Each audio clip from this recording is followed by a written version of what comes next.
Hi! Welcome back to my channel 'శృతిలయలు కథల ప్రపంచం'. Thanks for watching.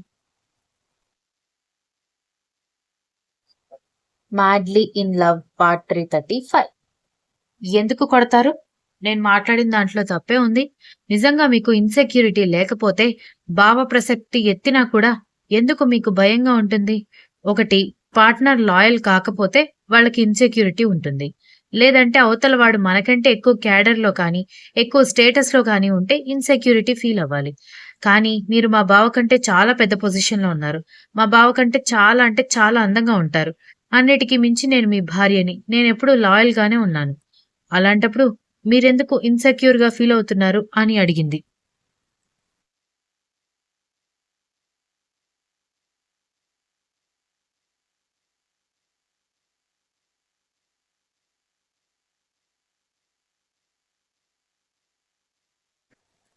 అఫ్‌కోర్స్ నేను ఇన్‌సెక్యూర్‌గా ఫీల్ అవుతున్నాను. బట్ నువ్వు చెప్పిన కారణాల వల్ల కాదు.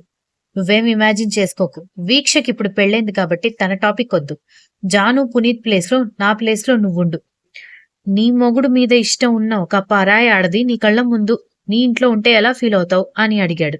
దక్ష ఏం మాట్లాడకుండా మౌనంగా ఉంటే, చెప్పు మాట్లాడవేంటి అని అడిగాడు. సరేలే, నా నోరు మూపిస్తే ఇంక నన్నేం మాట్లాడమంటారు? మీరు నాతో మాట్లాడతారా లేదా? నేనింక డిన్నర్ కూడా ప్రిపేర్ చేయాలి. త్వరగా ఫ్రెష్ అయ్యిరండి అని చెప్పింది. అతను కోపంగా చూస్తుంటే వస్తారా అని అడిగింది. సరే అయితే, నేను ఫ్రెష్ అయ్యి కిందకొస్తాను. వచ్చి స్పోర్ట్స్ న్యూస్ చూస్తూ కూర్చుంటాను. అప్పుడు నువ్వు డిన్నర్ ప్రిపేర్ చేయొచ్చు అన్నాడు. సరే మహానుభావా! త్వరగా కానివ్వండి. టైం అవుతుంది. అంత త్వరగా వంటలు పూర్తి చేయలేను అంది.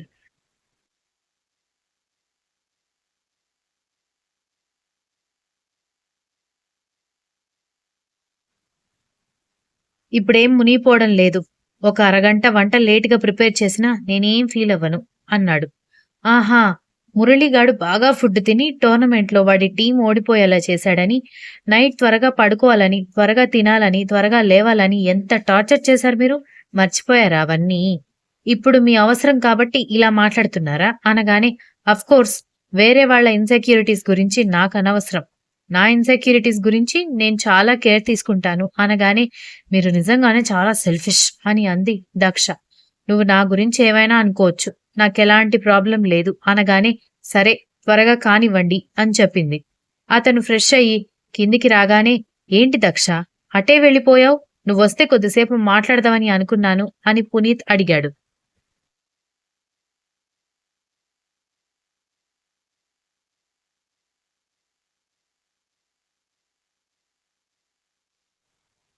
కర్ణ కోపంగా దక్ష వైపు చూడ్డంతో దక్ష తల ఎక్కడేసి కొట్టుకోవాలో అర్థం కాక, ఆయన పర్సనల్ పనులు చూసుకుంటుంటే పక్కనే ఉండాలి బావా. నేను లేకపోతే ఒక్క పని కూడా అవ్వదు అని కోపంగా చెప్పడంతో, ఏంటి బ్రో మా దక్ష మీద ఇంత ఆధారపడితే ఎలా చెప్పు? ఒక 10 రోజులు తన పుట్టింటికి వెళ్ళిపోయిందంటే బెంగతో చిక్కి సగం అయిపోయేలా ఉన్నారుగా అని అన్నాడు. మా దక్ష అని కర్ణ వెటకారంగా దక్ష వైపు చూడ్డంతో దక్ష ఇబ్బందిగా నవ్వుతూ మీరిద్దరూ మాట్లాడుతూ ఉండండి బావా. నేనీలోపు డిన్నర్ ప్రిపేర్ చేస్తాను అంది. నన్నేమైనా హెల్ప్ చేయమంటావా అని పునీత్ లేచి నిలబడ్డంతో కర్ణ సూటిగా అతని వైపు చూడ్డంతో బావా ఇంటి నిండా 20 మంది పనివాళ్ళున్నారు. నువ్వు భూతద్దం పెట్టి వెతికినా నీకు చేయడానికి ఒక్క పని కూడా దొరకదు. నువ్వలా కూర్చుని మా ఆయనకి కబుర్లు చెప్పు చాలు అని చెప్పి వంటగదిలోకి వెళ్ళిపోయింది దక్ష బ్రతుకు జీవుడా అనుకుంటూ. ఒక గంటన్నర తర్వాత డిన్నర్ ప్రిపేర్ అయిపోవడంతో అవన్నీ తీసుకొచ్చి డైనింగ్ టేబుల్ మీద పెట్టి ఏవండి భోజనానికి రండి, బావా భోజనానికి రా అని పిలిచింది. ఇద్దరూ వెళ్లి హ్యాండ్స్ వాష్ చేసుకుని వచ్చి కూర్చోవడంతో దక్ష ఇద్దరికి భోజనం వడ్డించాలి అనుకుంటుంటేనే రేఖ అని కర్ణ పిలిచాడు. చెప్పండి సార్ అంటూ రేఖ బయటికి రాగానే మన ఇంటికి గెస్ట్ వచ్చారు కదా, భోజనం వడ్డించు అని చెప్పడంతో దక్ష తల పట్టుకుంటే రేఖ దక్ష వైపు చూసి నవ్వు ఆపుకుంటూ పునీత్‌కి భోజనం వడ్డిస్తూ ఉండిపోయింది. రేఖ పునీత్‌కి, దక్ష, కర్ణకి భోజనం వడ్డిస్తూ ఉంటే "నువ్వు కూడా తిను దక్ష" అనగానే "నేను, రేఖ ఆంటీ లాస్ట్‌కి తింటాం. మీరు తిని పడుకోండి" అంది. "అదెలా కుదురుతుంది? నీకు నేను కంపెనీ ఇస్తానులే" అనగానే తనకి నీ కంపెనీ అక్కర్లేదు. నా పేరు మీద ఉన్న కంపెనీలు మొత్తం నా వైఫ్‌కి కూడా సొంతమే అన్నాడు. అయ్యో బ్రో! నీకు సెన్స్ ఆఫ్ హ్యూమర్ చాలా ఎక్కువగా ఉంది. నేననేది ఆ కంపెనీ కాదు. తోడుగా ఉంటాను అన్నాడు. అందుకు నేనున్నానుగా అని శాడిస్ట్ బాబు అనగానే దక్ష నవ్వు ఆపుకుంటూ ఉంటే పునీత్కి ఏం మాట్లాడాలో తెలియక అవును కదా, నేను వెళ్తానులే అని బుర్ర గోక్కుంటూ వెళ్ళిపోయాడు. పునీత్ వెళ్ళిపోవడం ఆలస్యం రేఖ నవ్వు ఆపుకోలేక నవ్వుతూనే ఉంటే ఏంటి అలా చేశారు? పాపం బావకి మీ జెలసీ అర్థం కాలేదు కాబట్టి సరిపోయింది. లేకపోతే ఎంత ఇబ్బందిగా ఉండేది అని అంది దక్ష.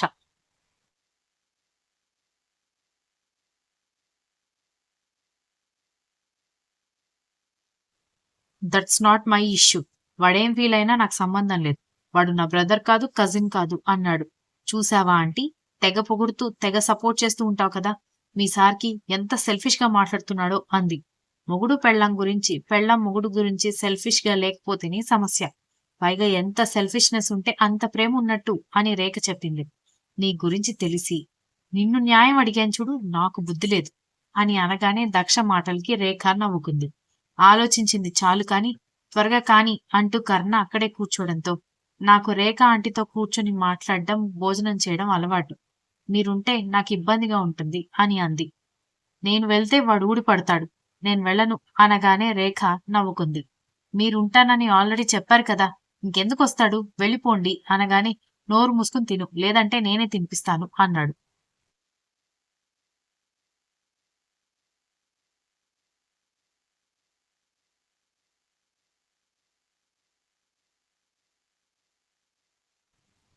వదిలే నేనే తింటాను అని రేఖ, దక్ష ఇద్దరు భోజనం వడ్డించుకుని మాట్లాడుకుంటూ తింటూ ఉంటే ఆ ఆడముచ్చట్లు వినలేక వెళ్లి సోఫాలో కూర్చుని టీవీ ఆన్ చేసుకుని స్పోర్ట్స్ న్యూస్ చూస్తూ కూర్చున్నాడు శాడిస్ట్ బాబు. మర్నాడు ఉదయం పునీత్ ఆఫీస్కి వెళ్లిపోవడంతో ఆ రోజు స్కూల్లో ఇంటర్వ్యూ ఉండేసరికి స్కూల్కి వెళ్లి తను ఆల్రెడీ 2 వారాలు వర్క్ చేసింది. స్కూల్లో టీచర్స్ కి, పిల్లలకి, ప్రిన్సిపల్ కి కూడా ఆమె అంటే అభిమానం ఉండడంతో ఎక్కువగా ఏం క్వశ్చన్స్ అడగకుండా ఫార్మల్ గా మాట్లాడి నెక్స్ట్ డే నుంచి స్కూల్ కి రావచ్చు అని చెప్పడంతో థ్యాంక్స్ అని చెప్పి ఇంటికొచ్చేసింది దక్ష.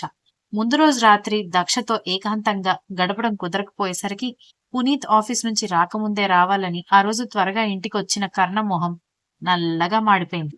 దక్ష హాల్లో ఒక 20 మంది పిల్లలు గుంపుతో మాట్లాడుతూ ఉండేసరికి ఎవరు వీళ్ళంతా అనగానే టీచర్ ఆయన అనగానే నా హస్బెండ్ అని దక్ష సిగ్గుపడుతూ చెప్పడంతో గుడ్ ఈవినింగ్ సార్ అని చెప్పారు వాళ్ళు.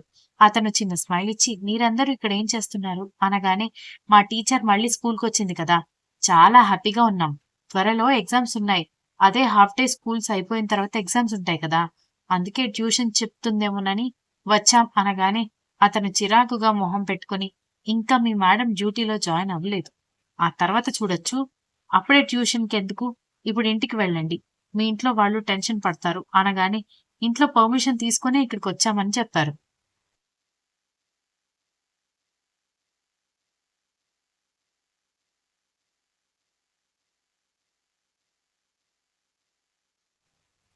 కర్ణ ఏం చేయాలో తెలియక దిక్కులు చూస్తూ ఉంటే పాపం కర్ణ పరిస్థితికి రేఖ ఎంత ట్రై చేసినా నవ్వు ఆగడం లేదు. అంటే ఇప్పటి నుంచి రెగ్యులర్ గా ట్యూషన్ కొస్తారా అనగానే అవును, ఎగ్జామ్స్ అయిపోయి సమ్మర్ హాలిడేస్ వచ్చే వరకు వస్తాం సార్ అన్నారు. ఎంతసేపు ట్యూషన్ చెప్తావు అనగానే 8 వరకు అని నవ్వుతూ చెప్పిన ఆమె వైపు కోపంగా చూస్తూ వెళ్ళిపోయాడు. అతని ఫేస్ ఎక్స్ప్రెషన్స్ ఏమాత్రం అర్థం కాకపోవడంతో అయోమయంగా చూస్తున్న దక్ష దగ్గరకొచ్చి పిల్లలు మీరందరూ వెళ్లి గార్డెన్ లో కూర్చోండి, మీ అందరి కోసం నేను బిస్కెట్స్ తీసుకొస్తాను అంది రేఖ. ఓకే అని అందరూ ఏకకంఠంతో చెప్పి గార్డెన్ లోకి వెళ్ళగానే దక్ష చేయి పట్టుకుని స్కూల్లో ఎలాగో లెసన్స్ చెప్తావు కదా, మళ్ళీ పిల్లల్ని ఇంటికి ట్యూషన్ కోసం పిలిపించడం ఎందుకు అంది. నేనెక్కడ పిలిపించాను ఆంటీ, వాళ్లే వస్తానని గొడవ చేయడంతో రమ్మని చెప్పాను అనగానే పాపం సార్ మొహం చూసావా ఎంత మాడిపోయిందో అంది.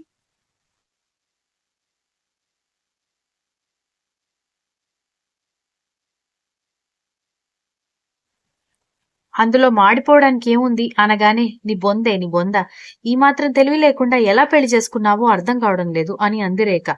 అసలు మీరేం మాట్లాడుతున్నారో నాకు అర్థం కావడం లేదా ఆంటీ అనగానే ఇప్పుడు టైం ఎంత అవుతుంది అంది.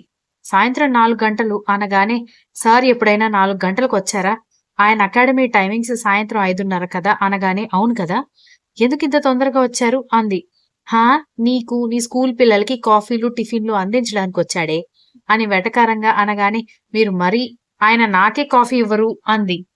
భగవంతుడా, వెళ్ళవే, వాళ్లతో పాటు నువ్వు కూడా కూర్చుని అమ్మ అవ్వు ఇల్లు ఈగ అని చదువుకో అని కోపంగా చెప్పింది రేఖ. ఆంటీ అని దక్ష మూతి ముడుచుకోవడంతో లేకపోతే ఏంటి?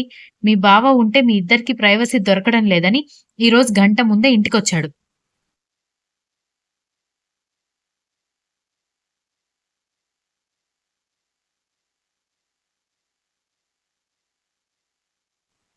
పాపం ఎంతో ఆశగా ఇంటికొస్తే ఇక్కడ కూడా ఇలా అయిపోయింది అని అసహనంగా కాకుండా ఇంకెలా ఫీల్ అవుతారు అంది. అవునా, నేను అంత దూరం ఆలోచించలేదు అనగాని నువ్వేది ఆలోచించకు.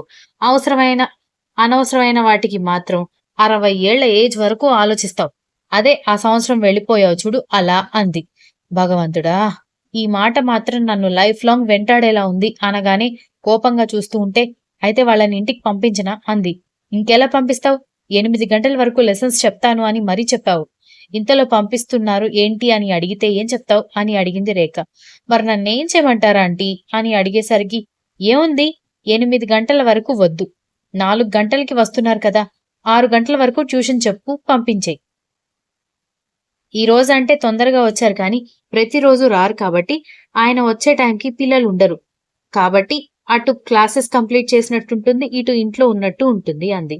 కరెక్ట్, అలాగే చేస్తాను అనగానే ఇప్పుడు దారికొచ్చావు. వెళ్ళి మీ ఆయనని కూల్ చేయి అని గ్రీన్ టీ కప్పు చేతుల్లో పెట్టింది.